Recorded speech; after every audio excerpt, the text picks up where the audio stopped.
Everyone, আশা করি সবাই ভালো আছেন। আলহামদুলিল্লাহ আমিও ভালো আছি আল্লাহর রহমতে। কিন্তু আজ ভালো নেই।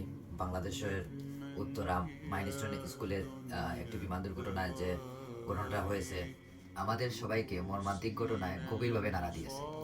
আসলে এই যে দুর্ঘটনাটা হয়েছে, তো আমরা মানে কি বুঝাবো জানে, ভিতর থেকে প্রকাশ করার মতো ভাষা আসতেছে না।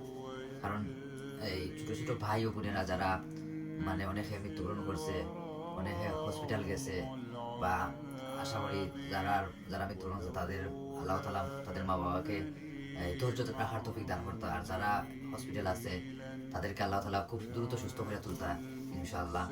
আর এভাবে দুর্ঘটনায় আমরা সবাই মানে কি কি বুঝাবো আপনাদেরকে, যে আমরা খুবই কষ্টদায়ক একটা ঘটনা হয়েছে।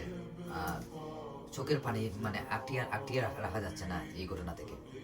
আর আমরা একটা জিনিসই আশা করব, আল্লাহ পাক আল্লাহ পাক থেকে একটা অ্যাক্সিডেন্ট কখনো হইয়া হয় না, বাট আমরা সব সতর্ক থাকা দরকার।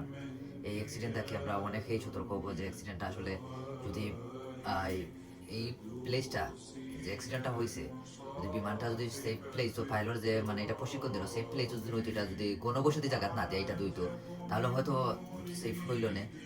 বাট তখন যখন বিমানে থাকা অবস্থায় পাইলট ভাই ওরা যোগাযোগ করছে, তখন তারা কইছে যে লাউকা এই প্যারাশুট দিয়ে নিজের যান বাঁচানো যায়। কিন্তু পাইলট ভাই চেষ্টা করছে যে নিজের যান দিয়েও যদি সেফলি একটা পার্কিং করা যায়, বাট তারা পাইলট ভাই পারছে না। পাইলট ভাই মারা গেছে। আমরা পাইলট ভাই যারা আজকে দুর্ঘটনায় মারা গেছেন তাদেরকে আমরা সবাই দোয়া করি আল্লাহ তাআলা জান্নাত নসিব করতা, বেহেশত করতা, আর তাদের মা বাবাকে আল্লাহ ধৈর্য রাখার তৌফিক দান করতা। আর সবাইকে ধন্যবাদ জানিয়ে বিদায় নিচ্ছি।